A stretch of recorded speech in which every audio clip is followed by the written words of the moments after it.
A couple of weeks ago, I received an email asking me, what can you do with striped fabric? I started to answer the question, and then the whole topic just exploded into its own video, because we all have them, and they creep into our stashes when we purchase pre-cuts, because they're part of almost every fabric line.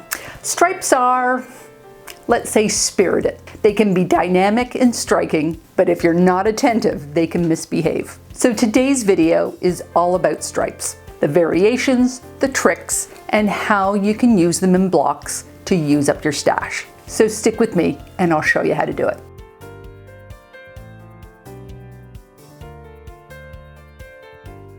Hi there, I'm Karen Brown of Just Get It Done Quilts. I give you tips, tricks, and strategies to help you make the quilt that you want to make. And if you would like to support my channel, please hit that subscribe button.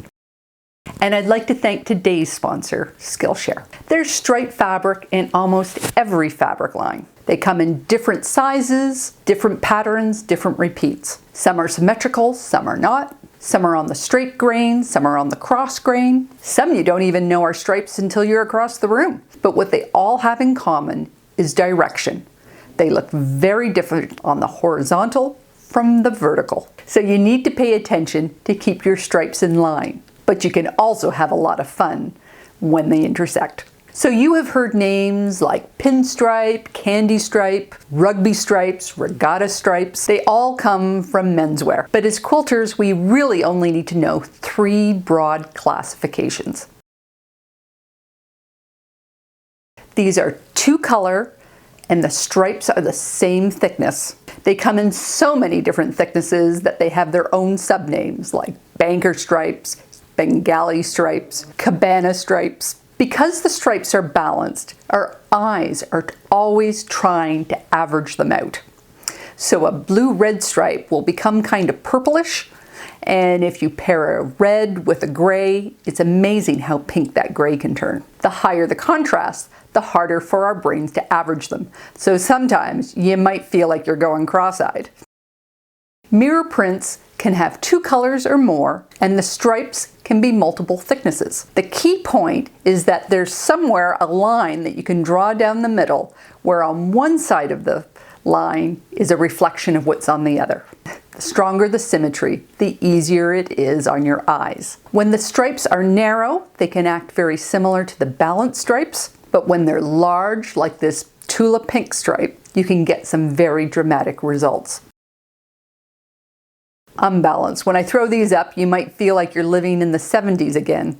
I'm pretty sure my brother had wallpaper in his bedroom similar to this. This kind of stripe makes your brain do extra work because it's constantly looking for the symmetry, which it never finds. There's only a repeat. So these ones already have the drama packed in. Normally your stripes run parallel to your selvages, and we cut them in small strips and we can use them for binding. We can cut them in broader strips and we can use them for borders. But you will have different looks in your borders depending on the type of stripe you use. And you may have to fussy cut them to get the symmetry of the stripe to work with the symmetry of your quilt. So it's important to audition your stripes before you cut them.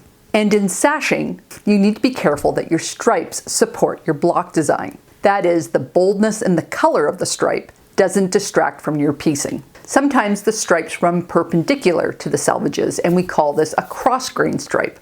The advantage to this kind of stripe is now when you put all those pieces together, you get these long stripes that can be the length of your quilt, which is great for borders, giving you the illusion of piecing, and with a miter cut, a little bit of drama in the corners. Now, diagonal stripes are not common. Diagonal stripes are great to use in your bindings because they produce this fun candy cane effect without having to cut your strips on the bias. And with a little bit of extra fussy cutting, they can work in both your bindings and your sashing. So all this bindings, borders, and sashing works fine when you have yardage, but many of us only have fat quarters or smaller. What can you do with fabric that size? Well, we can use them in our piecing, and you can get totally different results depending on how you cut it. Now, I know I'm stating the obvious when I say the simplest way to use stripes is in squares and rectangles. I'm saying it out loud because this is a fast and easy way to recycle old shirts into a memory quilt. Blocks with big bands of color also give you the illusion of piecing and save you a ton of work. Take the piece for a test drive before you cut to see if you like the stripe parallel to the long side or to the short side. And if you feel like a bit of tension in your quilt, use both.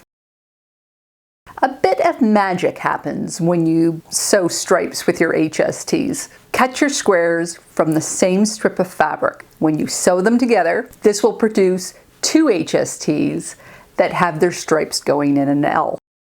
You can collect these HST blocks and sew them in a quilt. You can make big ones and use them as cornerstones in your quilt, or small ones and use them as cornerstones in your block. Now note that these pairs are not identical. The midpoint on the sewing line falls in a different spot. This doesn't matter so much if your stripes are narrow, but when they're wide or unbalanced, this can make a big difference. If you want to avoid this and have matching sets, you need to cut identical HSTs or half square triangles from the same strips.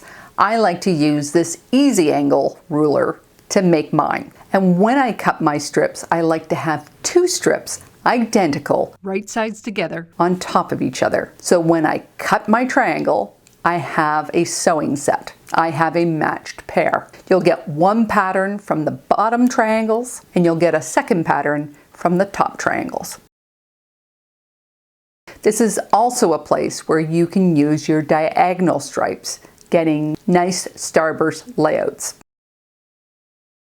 When you use the HST 8 at a time method, you make two sets of 4 HSTs.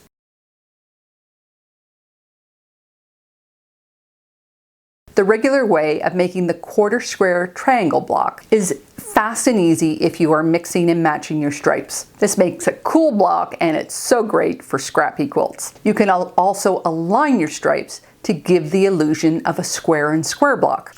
I like to make a stack of 4 fabrics and I make sure that all the stripes are aligned.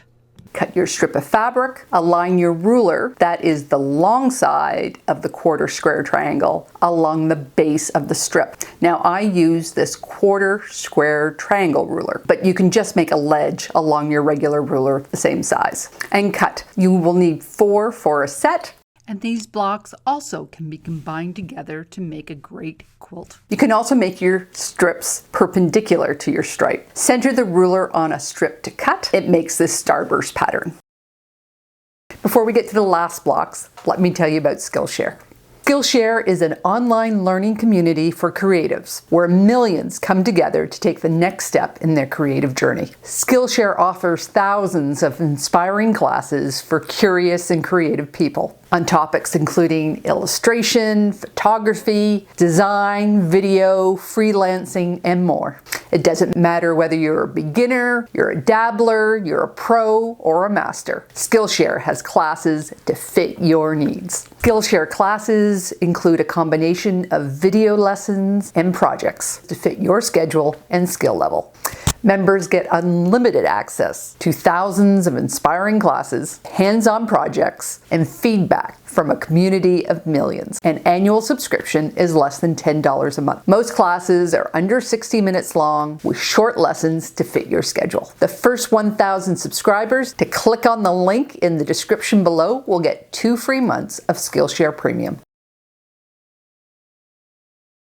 This time I'm using my 60-degree triangle ruler. As with the quarter square triangle block, you can cut your stripes parallel to your ruler with the stripe to make a great hexagon block where the stripes align, or you can cut your pieces perpendicular against the stripe where the stripes form a starburst. But that's not all you can do with this shape. You can make chevrons, you can make mirrored diamonds, you can make chevron diamonds, and you can make tumbling blocks.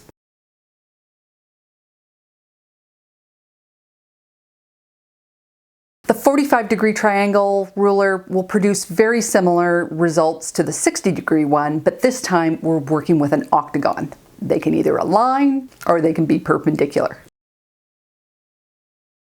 A couple of last notes here. I've said it several times, but before you cut, always use a template or even a mirror set to find the best way to cut your stripes before you actually cut them, because you can get such a variety of results. All of these blocks, not just the first one, but all of them are great places to use up old shirts for either a memory quilt or just recycling. But these are also great blocks to grow over time as you use up your stash and your scraps. You can also use these design ideas in other blocks, choosing whether you align your stripes parallel to each other or make them intersect for more energy.